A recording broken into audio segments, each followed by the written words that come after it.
ਦਰਸ਼ਕੋ break ਤੋਂ ਬਾਅਦ ਤੁਹਾਡਾ ਸਵਾਗਤ ਹੈ ਜੀ। ਡਾਕਟਰ ਸਾਹਿਬ ਐਂਡ ਵਾਲੇ ਇਸ਼ੂ ਤੋਂ ਪਹਿਲਾਂ ਅਸੀਂ ਆਪਣੇ ਦਰਸ਼ਕਾਂ ਦੇ ਜਿਹੜੇ ਫੇਸਬੁੱਕ ਤੇ ਸਾਨੂੰ ਲਾਈਵ ਦੇਖ ਰਹੇ ਨੇ, ਅਸੀਂ ਪਹਿਲਾਂ ਤੇ ਉਹਨਾਂ ਦਾ ਸ਼ੁਕਰਾਨਾ ਕਰਦੇ ਹਾਂ, ਫਿਰ ਉਸ ਤੋਂ ਬਾਅਦ ਉਹਨਾਂ ਦੇ ਮੈਸੇਜ ਪੜਾਂਗੇ ਕੀ ਕਹਿੰਦੇ ਨੇ।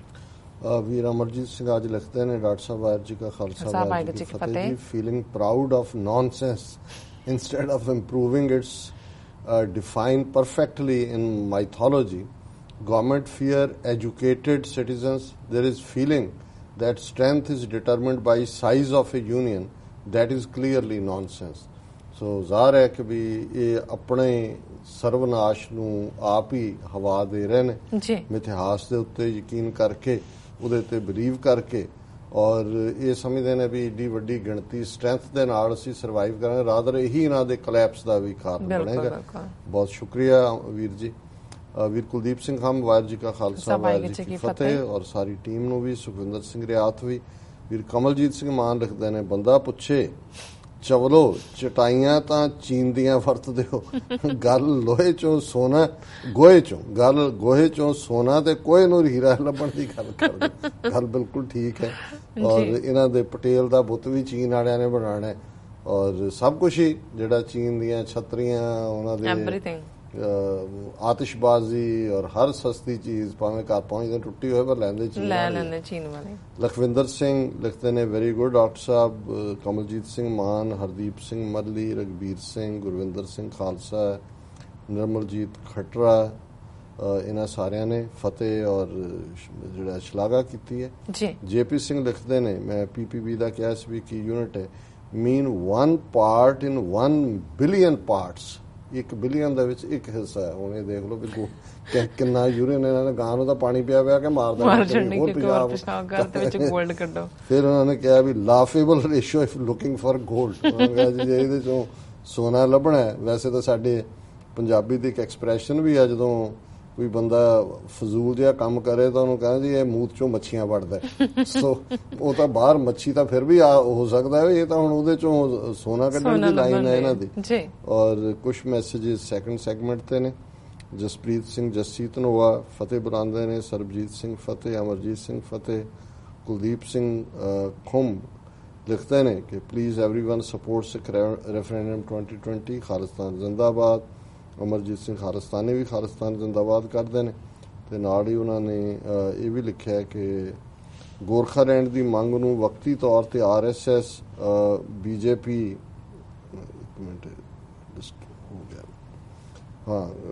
ਗੋਰਖਾਲੈਂਡ ਦੀ ਮੰਗ ਨੂੰ ਵਕਤੀ ਤੌਰ ਤੇ RSS BJP ਉਭਾਰ ਰਹੀ ਹੈ। ਮਮਤਾ ਬੈਨਰਜੀ ਨੂੰ ਇੱਕ ਵਾਰ ਪਾਸੇ ਕਰਨ ਲਈ ਦੂਜਾ ਅਹਿਮ ਮੁੱਦਾ ਸ਼ਾਇਦ ਤੁਹਾਡੇ ਤੱਕ ਨਹੀਂ ਪਹੁੰਚਿਆ। ਕਸ਼ਮੀਰ ਹੁਰੀਅਤ ਦੇ ਸਾਰੀਆਂ ਜਥੇਬੰਦੀਆਂ ਦੇ 7 ਆਗੂ ਹਵਾਲਾ ਕਾਂਡ ਪਾਕਿਸਤਾਨ ਤੋਂ ਪੱਥਰਬਾਜ਼ੀ ਦੇ ਨਾਮ ਹੇਠ ਗ੍ਰਿਫਤਾਰੀਆਂ ਕੀਤੀਆਂ ਗਈਆਂ ਨੇ। ਉਹਨਾਂ ਨੂੰ ਬਦਨਾਮ ਕਰਨ ਲਈ ਆਪਣੇ ਲੋਕਾਂ ਵਿੱਚ ਉਹਨਾਂ ਨੂੰ ਬੁਰੇ ਤਰੀਕੇ ਨਾਲ ਟਾਰਚਰ ਕੀਤਾ ਜਾ ਰਿਹਾ ਹੈ। ਆਪਣੇ ਵੀਰ ਅਮਰਜੀਤ ਸਿੰਘ ਜੀ, ਅਸੀਂ ਆਲਰੇਡੀ ਜਿਹੜੀ ਦੂਸਰੀ ਖਬਰ ਹੈ ਇਸ ਦਾ ਜ਼ਿਕਰ ਵੀ ਕੀਤਾ, ਇਹਨੂੰ ਡਿਸਕਸ ਵੀ ਕੀਤਾ, ਹਾਲਾਂਕਿ ਸ਼ਾਇਦ ਮੇਨ ਸੈਗਮੈਂਟ 'ਚ ਨਹੀਂ ਸੀ ਬਟ ਡਿਸਕਸ਼ਨ ਦਾ ਹਿੱਸਾ ਸੀ। ਗੋਰਖਾਲੈਂਡ ਦੀ ਮੰਗ ਇਨੀਸ਼ੀਅਲੀ ਜ਼ਰੂਰ ਕਿਤੇ ਨਾ ਕਿਤੇ BJP ਦਾ ਇੰਟਰਸਟ ਸੀ, ਪਰ ਹੁਣ ਉਹਨਾਂ ਨੂੰ ਇਹ ਲੱਗਣ ਲੱਗ ਗਿਆ ਕਿ ਉਹ ਉਹਨੂੰ ਮਮਤਾ ਬੈਨਰਜੀ ਨੂੰ ਹੀ ਰੈਟਲ ਕਰਨ ਲਈ ਸੀ, ਤੇ ਉਹ ਹੁਣ ਮਮਤਾ ਬੈਨਰਜੀ ਇਹਨਾਂ ਦੀ ਜਿਹੜੀ ਹੈ ਉਹ ਆ ਕੇ ਸ਼ਰਨ 'ਚ ਆ ਗਏ। ਔਰ ਆਲਰੇਡੀ ਜਦੋਂ ਰਾਸ਼ਟਰਪਤੀ ਦੀ ਸਹੁੰ ਚੁੱਕ ਸਮਾਗਮ ਸੀ, ਉਹਦੇ 'ਚ ਮੋਦੀ ਦੇ ਨਾਲ ਸਾਈਡ ਲਾਈਨ ਤੇ ਵੀ ਗੱਲ ਹੋਈ, ਰਾਜਨਾਥ ਸਿੰਘ ਦੇ ਨਾਲ ਜਿਹੜੀ ਹੈ ਵੇਰਵੇ ਦੇ ਨਾਲ ਉਹਦੀ ਗੱਲ ਹੋਈ। ਸੋ ਕੁੱਲ ਮਿਲਾ ਕੇ ਮੈਂ ਸਮਝਦਾ ਕਿ ਵੀ ਇਹ ਹੁਣ ਆਲਰੇਡੀ ਮੰਗ ਜੈਨੂਨ ਹੈ, ਅਸੀਂ ਇੱਕ ਸੈਗਮੈਂਟ ਇਹਦੇ ਤੇ ਪੂਰਾ ਕੀਤਾ, ਔਰ ਇਹ ਸਿਰਫ ਹੁਣ ਇਹਨਾਂ ਦੀ ਕੋਈ ਆਪਸੀ ਟਕਰਾਅ ਤੱਕ ਮਹਿਦੂਦ ਨਹੀਂ ਹੈ, ਇਹ ਜੈਨੂਨ ਮੰਗ ਹੈ ਔਰ ਅਸੀਂ ਇਸ ਦੀ ਮੁਕੰਮਲ ਹਮਾਇਤ ਕਰਦੇ ਹਾਂ। ਪਾਕਿਸਤਾਨ ਪਾਕਿਸਤਾਨ ਪਾਕਿਸਤਾਨ, ਜਦੋਂ ਵੀ ਤੁਸੀਂ ਹਿੰਦੂ ਤਵੀਆਂ ਦਾ ਦੇਖੋ, ਅਖੰਡ ਭਾਰਤ ਦੇ ਨਾਂ ਥੱਲੇ ਉਹਨਾਂ ਨੂੰ ਹਮੇਸ਼ਾ ਲੱਗਦਾ ਹੁੰਦਾ ਵੀ ਇਹਨੂੰ ਕੰਪਲੀਟ ਕਰਨਾ, ਔਰ ਇਹਨਾਂ ਦੇ ਕੋਲ ਕੁਛ ਨਹੀਂ ਹੈ, ਇਹ ਫਲਾਣਾ ਹੈ ਤੇ ਢਿਮਕਾ ਹੈ। ਪਰ ਹੁਣ ਮੈਨੂੰ ਲੱਗਦਾ ਵੀ ਇੱਕ ਪਾਸੇ ਤਾਂ ਚੀਨ ਦੇ ਨਾਲ ਇਹਨਾਂ ਨੇ ਬੜਕ ਮਾਰ ਕੇ ਉੱਥੇ ਆਪਣੇ ਟੱਕਰ ਲੈਣ ਦੀ ਗੱਲ ਬਣਾ ਲਈ, ਪਰ ਨਾਲ ਦੀ ਨਾਲ ਇਹਨਾਂ ਦੀਆਂ ਲੱਤਾਂ ਵੀ ਕੰਬੀ ਜਾਂਦੀਆਂ। ਕਈ ਹੁੰਦਾ ਨੇ ਉਹ ਬੋਲ ਰਹੇ ਹੁੰਦੇ ਨੇ ਮਾਈਕ ਦੇ ਉੱਤੇ ਖਲੋ ਕੇ, ਉੱਤੋਂ ਬੜੇ ਜੋਸ਼ੀਲੇ, ਤੇ ਜਿਹੜੇ ਪਿੱਛੇ ਬੈਠੇ ਹੁੰਦੇ ਦੇਖ ਰਹੇ ਕਹਿੰਦੇ ਵੀ ਗੱਲਾਂ ਬੜੀਆਂ ਕਰ ਲੱਤਾਂ ਕੰਬਦੀਆਂ। ਔਰ ਅੱਜ ਭਾਰਤ ਦਾ ਜਿਹੜਾ ਆਰਮੀ ਵਾਈਸ ਚੀਫ ਆ, ਉਹਨਾਂ ਨੇ ਕਿਹਾ Pakistan defence industrial base better than hours, ਕਿ ਪਾਕਿਸਤਾਨ ਦਾ ਵੀ ਸਾਡੇ ਤਾਂ ਆਰਡੀਨੈਂਸ ਫੈਕਟਰੀ ਚੋਂ ਬਣਦਾ ਹੀ ਕੁਛ ਨਹੀਂ ਹੈ, ਜਿਹੜਾ ਬਣਦਾ ਉਹ ਸਾਡੀਆਂ ਲੋੜਾਂ ਨਹੀਂ ਪੂਰੀਆਂ ਕਰਦਾ, ਪਾਕਿਸਤਾਨ ਐਕਸਪੋਰਟ ਕਰਦਾ। ਹੁਣ ਇਹ ਇਹਨਾਂ ਦੇ ਮੂੰਹੋਂ ਹੀ ਨਿਕਲੇ। Lieutenant general Sara Chand, Vice Chief of Army Staff, said the ordnance factories that have not been able to keep pace with changing technology, while there is no competition whatsoever, and it is an unsuccessful method of supporting our defense requirements. कि भी कोई competition भी नहीं है पर ये बिल्कुल fail ने सानू ये सप्लाई करन दे विच. A top army general on Tuesday said Pakistan has a better military industrial base and exports more defense equipment than India, as he came down heavily on ordnance factories which manufactured weapons for the forces. उन्होंने कहा जी ਸਾਡੇ ਤਾਂ ਕੁਝ ਨਹੀਂ ਹੈ, ਪਾਕਿਸਤਾਨ ਦੀਆਂ ਇੰਨੀਆਂ ਬਿਹਤਰ ਨੇ, ਉਹ ਆਪਣੀਆਂ ਲੋੜਾਂ ਹੀ ਪੂਰੀਆਂ ਨਹੀਂ ਕਰਦੇ, ਉਹ ਐਕਸਪੋਰਟ ਕਰਦੀਆਂ ਉਹਨਾਂ ਦੀਆਂ ਆਰਡੀਨੈਂਸ ਫੈਕਟਰੀਜ਼. ਜੀ lieutenant general Sarat Chand, vice chief of army staff, said the ordnance factories have not been able to keep pace with changing technology while there is no competition whatsoever. ਇਹ ਮੈਂ ਆਲਰੇਡੀ ਪੜ੍ਹ ਦਿੱਤੀ ਹੈ line, ਕਿਉਂਕਿ ਬਹੁਤ ਵਾਰੀ ਜਿਹੜੀ ਖਬਰ ਦੀ ਡੀਟੇਲ ਹੁੰਦੀ ਹੈ ਉਹਦੇ ਚੋਂ ਇੱਕ ਹੈਡਲਾਈਨ ਵੀ ਬਣਾਈ ਹੁੰਦੀ ਜੀ. I would even go to the extent of saying that Pakistan probably has a better industrial base as far as defense production is concerned than our country. In fact, they export defense equipment abroad definitely more than what we are doing. ਕਿ ਸਾਡੇ ਨਾਲੋਂ ਕਿਤੇ ਜ਼ਿਆਦਾ ਉਹਨਾਂ ਦੀ export ਹੈ. He wondered whether the functioning of ordnance factories is because of assured orders they have or the lack of accountability. ਕਹਿੰਦੇ ਵੀ ਉਹਨਾਂ ਨੂੰ ਇਹ ਆਰਡਰ ਨੇ ਇਦਾਂ ਦੇ ਕਿ ਇਸ ਲਈ ਵੀ ਉਹ ਕਿਸੇ ਗੱਲ ਲਈ ਜਵਾਬ ਦੇ ਨਹੀਂ, ਉਹ ਕੰਮ ਹੀ ਨਹੀਂ ਕਰਦੀਆਂ. There is little or no research and development. ਹੁਣ ਰਿਸਰਚ ਤੁਹਾਡੀ ਆਰਡੀਨੈਂਸ ਫੈਕਟਰੀਆਂ ਦੀ ਕਰਨ ਕਿ ਗਾਮੂਤਰ ਦੀ ਕਰਨ, ਉਹ ਤਾਂ ਉਧਰ ਲਾਤੇ ਨੇ ਸਾਇੰਟਿਸਟ. ਕਹਿੰਦੇ ਵੀ ਕੋਈ ਰਿਸਰਚ ਨਹੀਂ ਹੈ. They do not even have the capability of absorbing the industry through transfer of technology, and in some cases they have even failed to assemble products that have been imported from abroad. Lieutenant general, ਹੁਣ ਬਾਹਰੋਂ ਇੱਥੇ ਤਾਂ ਤੁਸੀਂ ਜੇ ਕੁਰਸੀ ਮੇਜ਼ ਵੀ ਲੈਂਦੇ ਹੋ ਉਹਦੇ ਵੀ ਪੀਸਿਸ ਹੁੰਦੇ ਨੇ, ਤੁਸੀਂ ਅਸੈਂਬਲ ਕਰਦੇ ਹੋ. ਉਹਨਾਂ ਨੇ ਕਿਹਾ ਇਹਨਾਂ ਦੀ ਟੈਕਨੋਲੋਜੀ ਤਾਂ ਦੂਰ ਦੀ ਗੱਲ, ਜਿਹੜੇ ਬਾਹਰੋਂ ਇੰਪੋਰਟ ਕੀਤੇ ਨੇ ਹਥਿਆਰ ਜਾਂ ਦੂਜੇ, ਉਹ ਅਸੈਂਬਲ ਕਰਨੇ ਵੀ ਨਹੀਂ ਆਉਂਦੇ ਇਹਨਾਂ ਨੂੰ, ਉਹ ਵੀ ਜਿਹੜੇ ਨੇ ਉਦਾਂ ਹੀ ਪਏ ਹੋਣੇ ਨੇ ਬਕਸਿਆਂ 'ਚ. ਔਰ ਇਹ ਬੜਾ ਮਾੜਾ ਹਾਲ ਹੈ. ਹੁਣ ਇੱਕ ਪਾਸੇ ਕਹਿੰਦਾ ਇਹਨਾਂ ਦਾ ਰਾਵਤ ਕਹਿੰਦਾ ਅਸੀਂ 2 ਫਰੰਟ ਲੜਾਈ ਲੜਾਂਗੇ, ਚੀਨ ਨਾਲ ਵੀ ਪਾਕਿਸਤਾਨ ਨਾਲ ਵੀ. ਹਾਲਾਂਕਿ ਉਹਨੇ ਧਨੋਏ ਨੇ ਜਿਹੜਾ 에ਅਰ ਚੀਫ ਹੈ, ਉਹਨੇ ਕੱਲ ਕਾਰਗਿਲ 'ਚ ਜਿਹੜਾ ਫੰਕਸ਼ਨ ਕਾਰਗਿਲ ਦੇ ਸੋ ਕਾਲਡ ਸ਼ਹੀਦਾਂ ਦੇ ਨਾਂ ਥੱਲੇ ਦਿੱਲੀ 'ਚ ਕੀਤਾ, ਉਹਦੇ 'ਚ ਉਹਨੇ ਕਿਹਾ ਕਿ ਵੀ ਸਾਡੀ ਕੋਈ ਕੈਪੇਬਿਲਿਟੀ, ਅਸੀਂ ਨਾ ਸਾਡੇ ਕੋਲ ਸਟਾਫ ਹੈ, ਅਸੀਂ 2 ਫਰੰਟ ਵਾਰ ਨਹੀਂ ਲੜ ਸਕਦੇ. ਹੁਣ ਇਹ it is very hard to, ਇਹ ਹੁਣ ਫੌਜੀ ਬੋਲ ਰਹੇ ਨੇ, ਪਹਿਲਾਂ 에ਅਰ ਚੀਫ ਮਾਰਸ਼ਲ ਬੋਲ ਰਿਹਾ, ਇਹ ਬੋਲ ਰਿਹਾ, ਇੱਕ ਥਲ ਸੈਨਾ ਦਾ ਵੀ ਉਹਨਾਂ ਨੂੰ ਲੱਗਦਾ ਇਹ ਮੰਤਰ ਪੜ੍ਹਨ ਦੇ ਨਾਂ ਥੱਲੇ ਸਾਨੂੰ ਮਰਵਾਉਣਗੇ, ਇਹ ਲੱਗੇ. ਨਹੀਂ ਤਾਂ ਅਦਰਵਾਈਜ਼ ਇਹ ਉੱਥੇ ਨਹੀਂ ਕਦੇ ਵੀ ਹੋਇਆ ਕਿ ਆਰਮੀ ਚੀਫ ਜਾਂ ਡਿਪਟੀ ਜਾਂ 에ਅਰ ਫੋਰਸ ਦਾ ਡਿਪਟੀ ਜਿਹੜਾ ਉਹ ਮੀਡੀਆ ਨੂੰ ਕਹਿ ਰਿਹਾ ਨੇ ਵੀ ਸਾਡੇ ਕੋਲ ਤਾਂ ਅਸਲਾ ਹੀ ਨਹੀਂ ਜੀ, ਪਾਕਿਸਤਾਨ ਦਾ ਅਸਲਾ ਬਿਹਤਰ ਹੈ, ਜਾਂ ਧਰੋਆ ਕਹਿ ਰਿਹਾ ਹੋਏ ਕਿ ਜੀ ਇਹ ਜਿਹੜਾ ਅਸੀਂ ਨਹੀਂ ਲੜ ਸਕਦੇ 2 ਫਰੰਟ ਵਾਰ, ਸਾਡੇ ਕੋਲ ਸਟਾਫ ਨਹੀਂ ਹੈ. ਔਰ ਇਹ it is very hard to see ordnance factories changing in the present state. Overall, it has become an unsuccessful method of supporting our defense requirements. He said, "Sada koi support is to nahi nikalni." He was speaking at the inaugural session of AMICON 2017, a 2-day conference organized by Army and the CII. और आगे उन्हें कहा कि he noted that having indigenous industrial capability is very crucial for the country. He further cautioned that in the event of a war, one has to look abroad for its sustenance, and very often friends have let us down whenever the chips have been down. ਉਹਨੇ ਕਿਹਾ ਜੀ ਲੜਾਈ ਲੜ ਲਓਗੇ, ਆਪਣੇ ਪੱਲੇ ਤੁਹਾਡੇ ਹੈ ਨਹੀਂ, ਜਿਨ੍ਹਾਂ ਨੂੰ ਤੁਸੀਂ ਦੋਸਤ ਸਮਝਦੇ ਹੋ ਕਿ ਬਾਹਰੋਂ ਅਸੀਂ ਮੰਗਵਾਵਾਂਗੇ, ਉਹਨਾਂ ਨੇ ਮੌਕੇ ਤੇ ਨਹੀਂ ਦੇਣਾ. ਔਰ ਇਹ ਬਿਲਕੁਲ ਠੀਕ ਕਿਹਾ ਉਹਨੇ, ਕਿਉਂਕਿ ਇਹ ਜਦੋਂ ਚਾਈਨਾ ਦੇ ਨਾਲ 1962 ਦੀ ਇਹਨਾਂ ਦੀ ਟੱਕਰ ਹੋਈ, ਉਦੋਂ ਸੋਵੀਅਤ ਯੂਨੀਅਨ ਦਾ ਵੀ ਬੜਾ ਨੇੜੇ ਸੀ ਨਹਿਰੂ, ਔਰ ਉਹਨਾਂ ਨੇ ਮਦਦ ਮੰਗੀ ਉਹਦੇ ਤੋਂ, ਔਰ ਉਹਨਾਂ ਨੇ ਕਿਹਾ ਜੀ ਅਸੀਂ ਚੀਨ ਦੇ ਖਿਲਾਫ ਨਹੀਂ ਤੁਹਾਨੂੰ. ਹਾਂ, ਉਹਨਾਂ ਨੇ 4 ਮਿਗ ਭੇਜੇ, ਉਹਨਾਂ ਤੇ ਵੀ ਸੀ ਓਨਲੀ ਫॉर ਟ੍ਰੇਨਿੰਗ. ਸੋ ਇਹ ਕਿਉਂਕਿ ਹੁਣ ਜਿਹੜੇ ਆਰਮੀ ਜਨਰਲ ਜਾਂ ਦੂਜੇ ਨੇ ਇਹਨਾਂ ਨੇ ਹਿਸਟਰੀ ਪੜ੍ਹੀ ਹੈ, ਉਹ ਸਮਝਦੇ ਨੇ ਵੀ ਕਿਸ ਲਾਈਨ ਦੇ ਉੱਤੇ ਚੱਲ ਰਿਹਾ. ਸੋ ਅਸੀਂ ਇਹ ਕਹਿੰਦੇ ਹਾਂ ਕਿ ਭਾਈ ਇਹ ਦੇਖ ਲਓ, ਐਵੇਂ ਫੇਰ ਨਾ ਕਿ ਉਹ ਵੀ ਬੱਗੀ ਅੱਖੀ ਮਰਵਾਤਾ. ਸੋ ਦੂਸਰੀ ਬੇਸ਼ੱਕ ਅਸੀਂ ਮਾਰਕ ਨੂੰ ਨਹੀਂ ਕੀਤਾ ਹੋਇਆ ਆਪਣੇ ਜਿਹੜੀ ਹੈਡਲਾਈਨਸ ਗਈਆਂ ਨੇ ਫੇਸਬੁੱਕ ਲਈ, ਪਰ ਉਸ ਤੋਂ ਬਾਅਦ ਇਹ ਖਬਰ ਮੇਰੀਆਂ ਨਿਗਾਹ ਚੋਂ ਗੁਜ਼ਰੀ ਕਿ ਕਿਵੇਂ ਜਿਹੜਾ ਅਮਰਿੰਦਰ ਸਿੰਘ ਹਾਈਜੈਕਰਸ ਦੀ ਮਦਦ ਕਰਨਾ ਚਾਹੁੰਦਾ ਹੈ ਕਿ ਜੀ ਅਸੀਂ ਦੇਣ ਨੂੰ ਤਿਆਰ ਹੈ ਲੀਗਲ ਹੈਲਪ, ਕਿਵੇਂ ਅੱਜ ਇਹੀ ਨਹੀਂ ਉੱਥੇ ਐਡਲਟ ਨੌਜਵਾਨਾਂ ਦੀ ਹਰਾਸਮੈਂਟ ਹੈ. ਇੱਕ 13 ਸਾਲ ਦਾ ਬੱਚਾ ਜਿਹੜਾ ਕਿ ਹੁਣ ਜ਼ਾਹਰ ਹੈ ਵੀ ਇਹ ਇੱਕ ਖਬਰ ਜਿਹੜੀ ਕਿ ਪਿਛਲੇ ਦਿਨਾਂ ਦੇ ਵਿੱਚ ਕਾਫੀ ਸਮਾਣੇ ਦੇ ਨੇੜੇ ਪਿੰਡ ਹੈ ਮਰੋੜੀ, ਉੱਥੇ ਡੇਰਾ ਸਰਸਾ ਵਾਲਿਆਂ ਨੇ ਆਪਣਾ ਰੱਖਿਆ ਹੋਇਆ ਸੀ ਚਰਚਾ ਦਾ ਕੰਮ ਔਰ ਸਿੱਖ ਕੁਝ ਨੁਮਾਇੰਦੇ ਵੀ ਉੱਥੇ ਪਹੁੰਚੇ, ਪੀਸਫੁਲ ਪ੍ਰੋਟੈਸਟ ਕਰਨਾ ਚਾਹੇ ਔਰ ਉਹ ਤਾਂ ਨਹੀਂ ਹੋਈ ਚਰਚਾ, ਪਰ ਪੁਲਿਸ ਨੇ ਜਿਹੜਾ ਉਹ ਬਹੁਤ ਸਾਰੇ ਨੌਜਵਾਨਾਂ ਨੂੰ ਔਰ ਜਿਹੜੇ ਉਹਨਾਂ ਦੇ ਗਏ ਉਹਨਾਂ ਨੇ ਗ੍ਰਿਫਤਾਰ ਕਰ ਲਿਆ ਔਰ ਹਰਾਸ ਕੀਤਾ ਔਰ ਉਹਨਾਂ 'ਚ 13 ਸਾਲ ਦਾ ਬੱਚਾ ਜਿਹੜਾ ਨਾਬਾਲਗ ਔਰ ਇਹ ਭਾਈ ਬਗੀਚਾ ਸਿੰਘ ਵੜੈਚ ਨੇ, ਇਹ ਹੁਣੇ ਹੀ ਪਿੱਛੇ ਜੇ ਦਿੱਲੀ ਕੇਸ ਤੋਂ ਛੁੱਟ ਕੇ ਆਏ ਔਰ ਦਰਸ਼ਕ ਸਕਰੀਨ ਦੇ ਉੱਤੇ ਉਹਨਾਂ ਦੀ ਪਿਕਚਰ ਦੇਖ ਰਹੇ ਨੇ ਕਿ ਕਿਵੇਂ ਈਵਨ 13 ਸਾਲ ਦੇ ਬੱਚੇ ਨੂੰ ਵੀ ਸਾਰੀ ਰਾਤ ਜਿਹੜਾ ਉਹ ਜੇਲ੍ਹ ਦੇ ਵਿੱਚ ਰੱਖਿਆ ਔਰ ਇਸ ਦੇ ਉੱਤੇ ਜਦੋਂ ਸਿੱਖ ਜਥੇਬੰਦੀਆਂ ਨੇ ਹੁਣ ਪ੍ਰੋਟੈਸਟ ਵੀ ਕੀਤਾ ਔਰ ਕਿਹਾ ਵੀ ਹੈ ਔਰ ਇਹ ਕਿਹਾ ਸੀ ਪੁਲਿਸ ਨੇ ਕਿ ਜੀ ਅਸੀਂ ਕਿਸੇ ਦੇ ਖਿਲਾਫ ਕੋਈ ਕੇਸ ਰਜਿਸਟਰ ਨਹੀਂ ਕਰਾਂਗੇ ਔਰ ਉਹਨਾਂ ਨੇ ਜਿਹੜਾ ਕੇਸ ਵੀ ਰਜਿਸਟਰ ਕੀਤੇ ਨੇ ਔਰ ਭਾਈ ਬਗੀਚਾ ਸਿੰਘ ਵੜੈਚ ਨੇ ਕਿਹਾ ਕਿ CIA ਸਟਾਫ ਪੁਲਿਸ ਨੇ ਸ਼ਾਮ 7:30 ਵਜੇ ਦੇ ਕਰੀਬ ਉਸ ਦੇ ਦਫ਼ਤਰ ਤੇ ਛਾਪੇਮਾਰੀ ਕਰਦਿਆਂ ਉਸ ਨੂੰ ਉਸ ਦੇ ਸਕੂਲ ਪੜ੍ਹਦੇ 13 ਸਾਲਾ ਲੜਕੇ ਵਿਸ਼ਵਜੀਤ ਸਿੰਘ ਸਮੇਤ ਕਥਿਤ ਨਾਜਾਇਜ਼ ਹਿਰਾਸਤ 'ਚ ਲੈਂਦਿਆਂ ਸਾਰੀ ਰਾਤ ਹਿਰਾਸਤ 'ਚ ਰੱਖਿਆ ਔਰ ਉਹਨਾਂ ਨੂੰ ਕਿਹਾ ਕਿ ਜੀ ਪੁਲਿਸ ਜਿਹੜੇ ਪਟਿਆਲਾ ਤੋਂ ਆਏ ਉਹਨਾਂ ਦੇ ਉੱਚ ਅਧਿਕਾਰੀ ਸੀ, ਸਾਰੀ ਰਾਤ ਮਰੋੜੀ ਪਿੰਡ ਦੇ ਮਾਮਲੇ ਸੰਬੰਧੀ ਪੁੱਛਦੇ ਰਹੇ ਜਦੋਂ ਕਿ ਉਸ ਦਾ ਇਸ ਮਾਮਲੇ ਨਾਲ ਕੋਈ ਸਬੰਧ ਨਹੀਂ ਤੇ ਪੁਲਿਸ ਨੂੰ ਵੀ ਪਤਾ ਹੈ ਕਿ ਮੈਂ ਮੌਕਾ ਵਾਰਦਾਤ ਤੇ ਮੌਜੂਦ ਨਹੀਂ ਸੀ। ਇਸ ਦੇ ਬਾਵਜੂਦ ਪੁਲਿਸ ਨੇ ਉਸ ਨੂੰ ਉਸਦੇ ਮਾਸੂਮ ਬੱਚੇ ਸਮੇਤ ਸਾਰੀ ਰਾਤ ਹਿਰਾਸਤ 'ਚ ਰੱਖਿਆ ਤੇ ਅਖੀਰ ਸਵੇਰੇ 3:30 ਵਜੇ ਦੇ ਕਰੀਬ ਉਸ ਨੂੰ ਤੇ ਬੱਚੇ ਨੂੰ ਛੱਡ ਦਿੱਤਾ। ਉਹਨੇ ਕਿਹਾ ਜੀ ਘਟਨਾ ਕਾਰਨ ਜਿਹੜਾ ਮਾਸੂਮ ਬੱਚਾ ਦਹਿਲ ਗਿਆ ਜਿਹਨੂੰ ਸਾਰੀ ਰਾਤ ਹਿਰਾਸਤ 'ਚ ਰੱਖਿਆ ਗਿਆ ਔਰ ਇਹ ਜਿਹੜੀ ਤਸਵੀਰ ਹੈ ਇਹ ਸੋਸ਼ਲ ਮੀਡੀਆ ਦੇ ਉੱਤੇ ਵੀ ਕਾਫੀ ਵਾਇਰਲ ਹੋਈ ਹੈ। ਸੋ ਇਹ ਅਮਰਿੰਦਰ ਸਿੰਘ ਦੇ ਰਾਜ ਦੀ ਕਹਾਣੀ ਹੈ ਜਿਹਦੇ 'ਚ ਕਿ ਹੁਣ 13 ਸਾਲ ਦੇ ਬੱਚੇ ਵੀ ਦਹਿਸ਼ਤਗਰਦ ਨੇ ਔਰ ਉਹ ਪੁਲਿਸ ਥਾਣਿਆਂ ਦੇ ਵਿੱਚ ਉਹਨਾਂ ਨੂੰ ਜ਼ਲੀਲ ਕੀਤਾ ਜਾ ਰਿਹਾ। ਜੀ ਡਾਕਟਰ ਸਾਹਿਬ ਬਿਲਕੁਲ ਅਸੀਂ ਇਹਦੀ ਨਿਖੇਧੀ ਕਰਦੇ ਹਾਂ ਤੇ ਅਸੀਂ ਚਾਹਾਂਗੇ ਕਿ ਤੁਸੀਂ ਸਾਡੇ ਦਰਸ਼ਕਾਂ ਨੂੰ ਦੱਸ ਦਿਓ ਅੱਜ ਦਾ ਵਿਚਾਰ। ਇੱਕ ਮੈਂ ਮਾਫੀ ਚਾਹੁੰਦਾ ਹਾਂ, ਕੱਲ ਦੇ ਅੱਜ ਦੇ ਵਿਚਾਰ 'ਚ ਬੇਸ਼ੱਕ ਮੈਂ ਉਹਨੂੰ ਮਹੱਲਾ 5ਵਾਂ ਦੇ ਨਾਂ ਥੱਲੇ ਨਾ ਮਹੱਲਾ ਪਹਿਲਾ ਦੇ ਨਾਂ ਥੱਲੇ ਹੀ ਪੜ੍ਹਦਾ ਰਿਹਾ, ਹਾਲਾਂਕਿ ਉਹ 5ਵੇਂ ਪਾਤਸ਼ਾਹ ਦਾ ਸ਼ਬਦ ਸੀ। ਸ਼ਬਦ ਦੀ ਵਿਆਖਿਆ ਤਾਂ ਹੋਈ ਪਰ ਉੱਪਰ ਮੇਰੇ ਕੋਲੋਂ ਗਲਤੀ ਨਾਲ ਮੈਂ ਜਿਹੜਾ ਉਹ ਡਿਫਰੈਂਟ ਲਿਖਿਆ ਹੋਇਆ ਸੀ। ਅੱਜ ਪਹਿਲੇ ਪਾਤਸ਼ਾਹ ਦਾ ਸ਼ਬਦ ਆਸਾ ਰਾਗ ਦਾ ਸ਼ਬਦ ਹੈ, ਮਹੱਲਾ ਪਹਿਲਾ।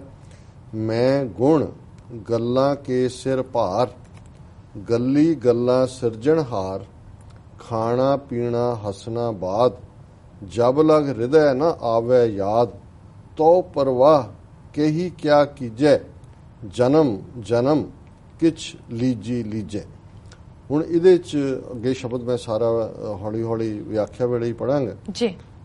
ਹੁਣ ਇਸ ਦਾ ਸਾਰ ਜਾਂ ਇਸ ਦਾ ਸੁਨੇਹਾ, ਇਸ ਸ਼ਬਦ ਦਾ, ਬਾਣੀ ਦਾ ਭਾਵ ਇਹ ਹੈ ਕਿ ਵੀ ਜਿਸ ਨੇ ਆਪਣੇ ਜਨਮ ਦੀ ਸੁੱਧ ਲੈ ਲਈ, ਜਨਮ ਦੀ ਸੁੱਧ ਲੈਣਾ ਕਿ ਆਪਣੇ ਇਸ ਜੀਵਨ ਦੇ ਵਿੱਚ, ਮਨੁੱਖਾ ਜੀਵਨ ਦੇ ਵਿੱਚ ਰੱਬ ਦੀ ਯਾਦ ਦੇ ਵਿੱਚ ਜੁੜ ਗਿਆ ਤੇ ਫਿਰ ਉਹ ਖੱਟਣਯੋਗ ਪਦਾਰਥ ਜਿਹੜਾ ਖੱਟਿਆ ਜਾਣਾ, ਨਾਮ ਦੀ ਜਿਹੜੀ ਪੂੰਜੀ ਹੈ ਉਸ ਨੂੰ ਲਏਗਾ, ਉਸ ਨੂੰ ਇਕੱਠਾ ਕਰੇਗਾ, ਉਸ ਦੇ ਵਿੱਚ ਆਪਣਾ ਆਪ ਕਰੇਗਾ ਔਰ ਜਦੋਂ ਇਸ ਕਿਸਮ ਦਾ ਜੀਵਨ ਬਣ ਜਾਂਦਾ ਤੇ ਫਿਰ ਜਿਹੜਾ ਉਸ ਦੀ ਯਾਦ ਦੇ ਵਿੱਚ ਹਰ ਪਲ ਗੁਜ਼ਾਰਨ ਵਾਲਾ ਮਨੁੱਖ ਔਰ ਫਿਰ ਪਹਿਲਾਂ ਮੈਂ ਗੁਣ ਗੱਲਾਂ ਕੇ ਸਿਰ ਭਾਰ ਕਿ ਵੀ ਮੈਂ ਤਾਂ ਸਾਰਾ ਕੁਝ ਜਿਹੜਾ ਗੱਲਾਂ ਦੇ ਸਿਰ ਦੇ ਉੱਤੇ ਹੀ ਆਪਣਾ ਇੱਕ ਆਲਣਾ ਖੜਾ ਕੀਤਾ ਹੋਇਆ ਸੀ, ਗੱਲਾਂ ਦੇ ਨਾਲ ਹੀ ਜਿਹੜਾ ਉਹ ਆਪਣਾ ਵਕਤ ਗੁਜ਼ਾਰਦਾ ਸੀ, ਗੱਲੀ ਗੱਲਾਂ ਸਿਰਜਣਹਾਰ। ਪਰ ਜਦੋਂ ਮੈਂ ਉਸ ਵਾਹਿਗੁਰੂ ਦੇ ਇਸ ਸਾਥ ਨੂੰ ਮਾਣਿਆ, ਜੀਵਨ ਦਾ ਪ੍ਰਯੋਜਨ ਮੈਨੂੰ ਸਮਝ ਆਇਆ ਤੇ ਫਿਰ ਮੈਂ ਗੱਲਾਂ ਸਿਰਫ ਉਸ ਰੱਬ ਦੀਆਂ ਹੀ ਮੈਨੂੰ ਚੰਗੀਆਂ ਲੱਗਣ ਲੱਗੀਆਂ। ਗੱਲੀ ਗੱਲਾਂ ਸਿਰਜਣਹਾਰ ਜਿਹੜੀਆਂ ਕਿ ਸਿਰਜਣਹਾਰ ਦੀਆਂ ਗੱਲਾਂ ਨੇ ਔਰ ਜੇ ਸਿਰਜਣਹਾਰ ਦੀ ਯਾਦ ਨਹੀਂ ਹੈ ਔਰ ਉਸ ਤੋਂ ਬਿਨਾਂ ਅਸੀਂ ਜਿਹੜਾ ਆਪਣਾ ਜੀਵਨ ਜਿਉਂਦੇ ਤੇ ਫਿਰ ਜਬ ਲਗ ਖਾਣਾ ਪੀਣਾ ਹੱਸਣਾ ਬਾਦ, ਉਸ ਤੋਂ ਬਿਨਾਂ ਫਿਰ ਸਾਡਾ ਖਾਣਾ ਪੀਣਾ ਹੱਸਣਾ ਖੇਡਣਾ ਸਭ ਜਿਹੜਾ ਇਹ ਵਿਅਰਥ ਹੈ, ਬਾਦ ਹੈ। ਜਬ ਲਗ ਹਿਰਦੈ ਨਾ ਆਵੈ ਯਾਦ, ਜੇ ਹਿਰਦੇ ਦੇ ਵਿੱਚ ਉਸ ਵਾਹਿਗੁਰੂ ਦੀ ਯਾਦ ਨਹੀਂ ਆਉਂਦੀ ਤੇ ਇਹ ਸਾਰਾ ਕੁਝ ਬਿਰਥ ਹੈ ਔਰ ਮਨ ਕੀ ਬਾਤ ਮਤਾਗਲ ਮਤਾ, ਤੋ ਪਰਵਾਹ ਕਹੀ ਕਿਆ ਕੀਜੈ, ਜਨਮ ਜਨਮ ਕਿਛ ਲੀਜੀ ਲੀਜੈ। ਮੈਂ ਕਰ ਲਿਆ। ਮਨ ਕੀ ਮਤ ਮਤਾਗਲ ਮਤਾ, ਜੋ ਕਿਛ ਬੋਲੀਏ ਸਭ ਖਤੋ ਖਤਾ, ਕਿਆ ਮੋਹ ਲੈ ਕੀਚੈ ਅਰਦਾਸ, ਪਾਪ ਪੁੰਨ ਦੋਏ ਸਾਖੀ ਪਾਸ। ਪਹਿਲੇ 'ਚ ਇਹ ਹੈ ਕਿ ਜਦੋਂ ਰੱਬ ਦੇ ਨਾਲ ਜੁੜ ਕੇ ਰੱਬ ਦੀਆਂ ਗੱਲਾਂ ਵਾਲਾ ਜੀਵਨ ਬਣ ਜਾਂਦਾ ਹੈ ਤੇ ਜੀਵਨ ਦਾ ਲਾਹਾ ਜਿਹੜਾ ਹੈ ਉਹ ਇਹੀ ਹੈ ਕਿ ਉਹਦੀ ਯਾਦ ਜੀਵਨ ਗੁਜ਼ਰਦਾ ਹੈ। ਦੂਸਰਾ ਮਨ ਕੀ ਮਤ ਮਦਾਗਲ ਮਤਾ, ਜਿਹੜੇ ਮਨਮੁਖ ਨੇ, ਮਤਾਗਲ ਕਹਿੰਦੇ ਨੇ ਹਾਥੀ ਨੂੰ, ਜਿਹੜੇ ਮਨ ਦੀ ਗੱਲ ਮੰਨਣ ਵਾਲੇ, ਕਿਉਂਕਿ ਹਾਥੀ ਬੇਜੋੜ ਜਿਹੜਾ ਹੈ ਉਹ ਜ਼ੋਰਾਵਰ ਹੁੰਦਾ ਹੈ, ਉਹ ਜਿੱਧਰ ਮਰਜ਼ੀ ਤੁਰਿਆ ਫਿਰੇ, ਉਹਨੂੰ ਹਾਥੀ ਨੂੰ ਕਿਹਨੇ ਰੋਕਣਾ। ਇਸੇ ਤਰ੍ਹਾਂ ਜਦੋਂ ਮਨ ਜਿਹੜਾ ਹੈ ਮੂੰਹ ਜ਼ੋਰ ਹੋ ਜਾਂਦਾ ਹੈ, ਮਨ ਦੇ ਜ਼ੋਰ ਦੇ ਨਾਲ ਹੀ ਉਹ ਅਸੀਂ ਤੁਰੇ ਫਿਰਦੇ ਹਾਂ, ਫਿਰ ਕੀ ਹੁੰਦਾ, ਜੋ ਕੁਛ ਬੋਲੀਏ ਸਭ ਖਤੋ ਖਤਾ। ਹੁਣ ਇਹ ਪਰਸ਼ੀਅਨ ਜਾਂ ਉਰਦੂ ਦਾ ਸ਼ਬਦ ਹੈ ਜਿਹਨੂੰ ਅਸੀਂ ਕਹਿੰਦੇ ਹਾਂ ਜੀ ਖਤਾ ਬਖਸ਼ ਦਿਓ। ਖਤਾ ਹੈ ਭੁੱਲ, ਗਲਤੀ, ਕਿ ਜੇ ਅਸੀਂ ਮਨ ਦੇ ਮਗਰ ਲੱਗ ਕੇ ਉਸ ਮਸਤ ਮਨ ਦੇ, ਹਾਥੀ ਰੂਪੀ ਮਨ ਦੇ ਮਗਰ ਲੱਗਾਂਗੇ, ਫਿਰ ਜੋ ਕੁਛ ਵੀ ਸਾਡੇ ਮੂੰਹੋਂ ਸਾਡੇ ਜੀਵਨ 'ਚ ਹੋਏਗਾ ਖਤੋ ਖਤਾ, ਉਹ ਭੁੱਲਾਂ ਹੀ ਹੋਣਗੀਆਂ, ਖਤਾ ਹੀ ਹੋਏਗੀ। ਕਿਆ ਮੂੰਹ ਲੈ ਕੀਚੈ ਅਰਦਾਸ ਪਾਪ ਪੁੰਨ ਦੋਏ ਸਾਖੀ ਪਾਸ, ਕਿ ਫਿਰ ਅਸੀਂ ਰੱਬ ਦੇ ਸਾਹਮਣੇ ਕਿਹੜੇ ਮੂੰਹ ਨਾਲ ਅਰਦਾਸ ਵੀ ਕਰਾਂਗੇ, ਕਿਉਂਕਿ ਸਾਡੇ ਚੰਗੇ ਔਰ ਮਾੜੇ ਸਾਰੇ ਗੁਣਾਂ ਦਾ ਲੇਖਾ ਸਾਖੀ ਹੁੰਦਾ ਹੈ ਵਿਟਨੈਸ, ਐਵੀਡੈਂਸ, ਉਹ ਸਾਹਮਣੇ ਮੌਜੂਦ ਹੈ। ਜੈਸਾ ਤੂੰ ਕਰੇ ਤੈਸਾ ਕੋ ਹੋਏ, ਤੁਝ ਬਿਨ ਦੂਜਾ ਨਾਹੀ ਕੋਏ, ਜਿਹੀ ਤੂੰ ਮਤ ਦੇ ਤੇਹੀ ਕੋ ਪਾਵੇ, ਤੁਧ ਆਪੇ ਭਾਵੇ ਤਿਵੇਂ ਚਲਾਵੇ। ਹੁਣ ਇਹ ਪਹਿਲਾਂ ਗੁਰਮੁਖ ਦਾ ਜੀਵਨ ਕੀ ਹੈ, ਫਿਰ ਮਨਮੁਖ ਦੇ ਸਾਹਮਣੇ ਕੀ ਹੋਏਗਾ, ਫਿਰ ਆਜ਼ਿਜ਼ੀ ਦੇ ਵਿੱਚ, ਅਰਜ਼ੋਈ ਦੇ ਵਿੱਚ, ਬੇਨਤੀ ਦੇ ਵਿੱਚ ਜਿਹੜਾ ਉਹ ਆਪਣਾ ਆਪਾ ਜਿਹੜਾ ਉਹ ਅਕਾਲ ਪੁਰਖ ਦੇ ਸਾਹਮਣੇ ਕਰਦੇ ਆ। ਸਤਿਗੁਰੂ ਫਰਮਾਉਂਦੇ ਨੇ ਕਿ ਹੇ ਵਾਹਿਗੁਰੂ ਜੈਸਾ ਤੂੰ ਕਰੇ ਤੈਸਾ ਕੋ ਹੋਏ, ਕਿ ਵੀ ਜਿਵੇਂ ਤੂੰ ਕਰਦਾ ਉਵੇਂ ਹੀ ਕੋਈ ਹੋ ਜਾਂਦਾ। ਜਿਵੇਂ ਅਸੀਂ ਬਹੁਤ ਵਾਰ ਇਹ ਪੜ੍ਹਦੇ ਹਾਂ ਜਦੋਂ ਬਾਣੀ ਦੀ ਤੁਕ ਕੇ ਭਾਈ ਇਹ ਜੋ ਵੀ ਹੈ ਇਹ ਤੇਰਾ ਕੀਤਾ ਹੀ ਹੈ, ਇਹ ਕੀ ਜਾਣਨ, ਇਹ ਵਿਚਾਰਿਆਂ ਨੂੰ ਕੀ ਪਤਾ ਹੈ ਕਿ ਵੀ ਇਹ ਕੀ ਕਰ ਰਹੇ ਨੇ। ਅਲਟੀਮੇਟਲੀ ਜਿਵੇਂ ਤੈਨੂੰ ਭਾਉਂਦਾ ਉਵੇਂ ਹੀ ਤੂੰ ਚਲਾਉਂਦਾ। ਜੈਸਾ ਤੂੰ ਕਰੇ ਤੈਸਾ ਕੋ ਹੋਏ, ਤੁਝ ਬਿਨ ਦੂਜਾ ਨਾਹੀ ਕੋਏ, ਤੇਰੇ ਬਿਨਾ ਹੋਰ ਕੁਛ, ਜਿਹੀ ਤੂੰ ਮਤ ਦੇ ਤੇਹੀ ਕੋ ਪਾਵੇ, ਜਿਹੜੀ ਤੂੰ ਮਤ ਕਿਸੇ ਨੂੰ ਦਿੱਤੀ ਹੈ ਉਹ ਜਿਹੀ ਉਸਨੇ ਹਾਸਲ ਕੀਤੀ ਹੋਈ ਹੈ। ਜੀ ਤੁਧ ਆਪੇ ਭਾਵੇ ਤਿਵੇਂ ਚਲਾਵੇ, ਜਿਵੇਂ ਤੈਨੂੰ ਭਾਉਂਦਾ ਤੂੰ ਉਵੇਂ ਚਲਾਉਂਦਾ। ਸੋ ਇਹ ਹੈ ਕਿ ਅਸੀਂ ਵੀ ਤੇਰੇ ਜੇ ਦਰ ਤੇ ਆਏ ਆ ਤੇ ਸਾਨੂੰ ਤੂੰ ਚੰਗੀ ਮੱਤ ਦੇ ਕੇ ਆਪ ਹੀ ਚੰਗੇ ਰਸਤੇ ਤੇ ਚਲਾਓ। ਰਾਗ ਰਤਨ ਪਰੀਆਂ ਪਰਵਾਰ, ਤਿਸ ਵਿੱਚ ਉਪਜੈ ਅੰਮ੍ਰਿਤ ਸਾਰ, ਨਾਨਕ ਕਰਤੇ ਕਾ ਇਹੋ ਧਨ ਮਾਲ, ਜੇ ਕੋ ਬੁਝੈ ਇਹੋ ਵਿਚਾਰ। ਹੁਣ ਬਹੁਤ ਵਾਰੀ ਜਦੋਂ ਅਸੀਂ ਆਨੰਦ ਪਿਆ ਮੇਰੀ ਮਾਏ ਸਤਿਗੁਰੂ ਮੈਂ ਪਾਇਆ, ਇਸ ਨੂੰ ਪੜ੍ਹਦੇ ਹਾਂ, ਆਰਾਮ ਕਰੀਦਾ, ਫਿਰ ਅਸੀਂ ਪੜ੍ਹਦੇ ਹਾਂ ਰਾਗ ਰਤਨ ਪਰਵਾਰ ਪਰੀਆਂ ਸ਼ਬਦ ਗਾਵਣ ਆਈਆਂ। ਹੁਣ ਜ਼ਾਹਰ ਹੈ ਕਿ ਜਿਹੜੀਆਂ ਪਰੀਆਂ ਨੇ ਇਹ ਰਾਗਣੀਆਂ ਦੇ ਲਈ, ਇੱਕ ਰਾਗ ਹੁੰਦਾ ਹੈ, ਇੱਕ ਰਾਗ ਦੀ ਅੱਗੋਂ ਰਾਗਣੀ ਹੈ। ਇਹ ਜਿਹੜੇ ਮਿਊਜ਼ਿਕ ਨੂੰ ਸਮਝਦੇ ਨੇ, ਗੁਰਮਤ ਮਿਊਜ਼ਿਕ ਨੂੰ ਖਾਸ ਤੌਰ ਤੇ, ਉਹਦੇ 'ਚ ਵਿਸ਼ੇਸ਼ਣ ਕਈ ਥਾਂ ਇਸਤੇਮਾਲ ਹੋਇਆ। ਪਰ ਇਹ ਖੁਸ਼ੀ ਦਾ, ਕਿਉਂਕਿ ਰਾਗ ਜਿਵੇਂ ਅੱਜ ਕੱਲ ਹੁਣ ਸਾਵਣ ਹੈ ਤੇ ਸਾਵਣ ਦਾ ਰਾਗ ਮਲਹਾਰ ਹੈ ਕੁਝ ਥਾਵਾਂ ਦੇ ਉੱਤੇ, ਜਿਵੇਂ ਮੈਨੂੰ ਸੱਦਾ ਵੀ ਹੈ ਮੈਰੀਲੈਂਡ 'ਚ, ਮਲਹਾਰ ਕੀਰਤਨ ਦਰਬਾਰ ਹੋ ਰਿਹਾ। ਹੁਣ ਇਸ ਦਾ ਜਦੋਂ ਅਸੀਂ ਰਾਗ ਰਤਨ ਪਰਵਾਰ ਪਰੀਆਂ ਸ਼ਬਦ ਗਾਵਣ ਆਈਆਂ ਤੇ ਗੁਰੂ ਸਾਹਿਬ ਇਹਦੇ 'ਚ ਵੀ ਯਾਦ ਕਰਵਾਉਂਦੇ ਨੇ, ਰਾਗ ਰਤਨ ਪਰੀਆਂ ਪਰਵਾਰ ਤਿਸ ਵਿੱਚ ਉਪਜੈ ਅੰਮ੍ਰਿਤਸਾਰ, ਕਿ ਇਹ ਰਾਗ ਤੇ ਰਾਗਣੀਆਂ ਤਾਂ ਹੀ ਸਫਲ ਨੇ ਇਹ ਰਾਗ ਦੀ ਵਿਦਿਆ 'ਚ ਵੀ, ਜੇ ਇਹਨਾਂ 'ਚੋਂ ਸ਼ਬਦ ਕੱਢ ਲਓ ਜੀ ਤੇ ਫਿਰ ਇਹ ਕੰਨਾਂ ਦਾ ਰਸ ਬਣ ਜਾਂਦਾ ਹੈ। ਜਾਂ ਬਹੁਤ ਸਾਰੇ ਜਿਹੜਾ ਕੋਠਾ ਕਲਚਰ ਸੀ, ਔਰ ਜਦੋਂ ਇਹ ਹੁੰਦਾ ਕਿ ਜੀ ਇਸਲਾਮ ਦੇ ਵਿੱਚ ਰਾਗ ਦੀ ਮਨਾਹੀ ਹੈ, ਐਕਚੁਅਲੀ ਉਸ ਕਿਸਮ ਦਾ ਕਿ ਜਿੱਥੇ ਕਿ ਲੋਕ ਉਸ ਕਿਸਮ ਦੀ ਆਸ਼ੀ ਦੇ ਲਈ ਰਾਗ ਨੂੰ ਵਰਤਦੇ ਸੀ, ਪਰ ਇੱਥੇ ਇਸ ਰਾਗ ਰਤਨ ਦੇ ਪਰਿਵਾਰ ਦੇ ਵਿੱਚ ਨਾਮ ਦਾ ਜਿਹੜਾ ਹੈ ਉਹ ਤਿਸ ਵਿੱਚ ਉਪਜੈ ਅੰਮ੍ਰਿਤਸਾਰ ਹੈ, ਅੰਮ੍ਰਿਤ ਰੂਪੀ ਨਾਮ ਜਿਹੜਾ ਹੈ ਇਹ ਇਸ 'ਚ ਗੁਰੂ ਸਾਹਿਬ ਕਹਿੰਦੇ ਨੇ ਰੱਖ ਦਿੱਤਾ ਹੈ। ਨਾਨਕ ਕਰਤੇ ਕਾ ਇਹੋ ਧਨ ਮਾਲ, ਜੇ ਕੋ ਬੂਝੈ ਇਹੋ ਵਿਚਾਰ। ਜੇ ਕਿਸੇ ਸੁਭਾਗੇ ਮਨੁੱਖ ਨੂੰ ਇਹ ਸਮਝ ਪੈ ਜਾਏ ਕਿ ਭਾਈ ਇਹ ਅਲਟੀਮੇਟਲੀ ਜੀਵਨ ਦੇ ਵਿੱਚ ਨਾਮ ਔਰ ਜੀਵਨ ਦਾ ਪ੍ਰਯੋਜਨ ਇਹੀ ਹੈ, ਫਿਰ ਉਹ ਆਤਮਕ ਆਨੰਦ ਨੂੰ ਮਾਣਦੇ, ਔਰ ਇਹੀ ਆਤਮਕ ਆਨੰਦ ਮਾਣਨ ਵਾਲਾ ਮਨੁੱਖ ਹੀ ਜਿਹੜਾ ਨਾਨਕ ਕਰਤੇ ਕਾ ਇਹੋ ਧਨ ਮਾਲ, ਉਹਨੂੰ ਸਮਝ ਆ ਜਾਂਦਾ ਕਿ ਇਹੀ ਅਸਲੀ ਦੌਲਤ ਹੈ ਜਿਸ ਨੇ ਅਲਟੀਮੇਟਲੀ ਸਾਡਾ ਇਸ ਜੀਵਨ 'ਚ ਵੀ ਨਿਸਤਾਰਾ ਕਰਨਾ। ਔਰ ਜਦੋਂ ਅਸੀਂ ਇਹ ਕਹਿੰਦੇ ਹਾਂ ਕਿ ਵੀ ਆਗੇ ਕਾ ਕਿਛ ਤੁਲਹਾ ਬਾਂਧੋ, ਕਿ ਭਾਈ ਅੱਗੇ ਵੀ ਜਿਹੜਾ ਚੀਜ਼ ਨਾਲ ਜਾਣੀ ਹੈ, ਔਰ ਇਹ ਐਸਾ ਧਨ ਹੈ ਕਿ ਅਗਨ ਨਾ ਦਹਿ ਪਵਨ ਨਹੀਂ ਮਗਨੇ, ਤਸਕਰ ਨੇਰ ਨਾ ਆਵੇ, ਰਾਮ ਨਾਮ ਤਨ ਕਰ ਸੰਚੌਨੀ, ਸੋ ਤਨ ਕਤਹੂ ਨਾ ਜਾਵੇ। ਨਾ ਇਹਨੂੰ ਚੋਰ ਚੁਰਾ ਸਕਦਾ ਹੈ, ਨਾ ਇਸ ਨੂੰ ਅੱਗ ਸਾੜ ਸਕਦੀ ਹੈ। ਔਰ ਇਹ ਜਿਹੜਾ ਰਾਮ ਨਾਮ ਦਾ ਧਨ ਹੈ ਭਾਈ, ਇਹਨੂੰ ਇਕੱਠਾ ਕਰ ਔਰ ਇਹ ਕਿਤੇ ਵੀ ਤੇਰੇ ਕੋਲ ਨਹੀਂ ਜਾਣਾ। ਇਹੀ ਪੂੰਜੀ ਹੈ ਜਿਹੜੀ ਹਮੇਸ਼ਾ ਤੇਰੇ ਨਾਲ ਰਹੇਗੀ। ਜੀ ਡਾਕਟਰ ਸਾਹਿਬ, ਤੁਹਾਡਾ ਬਹੁਤ ਬਹੁਤ ਸ਼ੁਕਰੀਆ। ਤੁਸੀਂ ਅੱਜ ਦਾ ਵਿਚਾਰ ਤੇ ਅੱਜ ਦੇ ਅਹਿਮ ਇਸ਼ੂ ਸਾਡੇ ਦਰਸ਼ਕਾਂ ਨਾਲ ਸਾਂਝੇ ਕੀਤੇ ਨੇ। ਇਸ ਨਾਲ ਆਪਣੇ ਵਿਊਅਰਸ ਕੋਲ ਨੇ ਇਜਾਜ਼ਤ। ਵਿਊਅਰਸ, ਸਾਡੇ ਪ੍ਰੋਗਰਾਮ ਦਾ ਸਮਾਂ ਇੱਥੇ ਸਮਾਪਤ ਹੁੰਦਾ। ਤੁਸੀਂ ਆਪਣੀ ਰਾਏ ਤੇ ਸੁਝਾਅ ਸਾਨੂੰ ਭੇਜਣਾ ਨਾ ਭੁੱਲਣਾ ਸਾਡੇ ਇਸ ਪਤੇ ਤੇ sos@tv84.tv ਤੇ ਅਸੀਂ ਆਪਣਾ ਪ੍ਰੋਗਰਾਮ ਲੈ ਕੇ ਫਿਰ ਦੁਬਾਰਾ ਤੁਹਾਡੇ ਸਾਹਮਣੇ ਹੋਵਾਂਗੇ। ਤਦ ਤੱਕ ਲਈ ਮੈਨੂੰ ਤੇ ਪ੍ਰਸ਼ਨ ਆ ਗਿਆ ਦੋ। ਦੇਖਦੇ ਰਹੋ TV84। ਬੁਲਾ ਦਿਓ ਫਤਿਹ। ਵਾਹਿਗੁਰੂ ਜੀ ਕਾ ਖਾਲਸਾ, ਵਾਹਿਗੁਰੂ ਜੀ ਕੀ ਫਤਿਹ।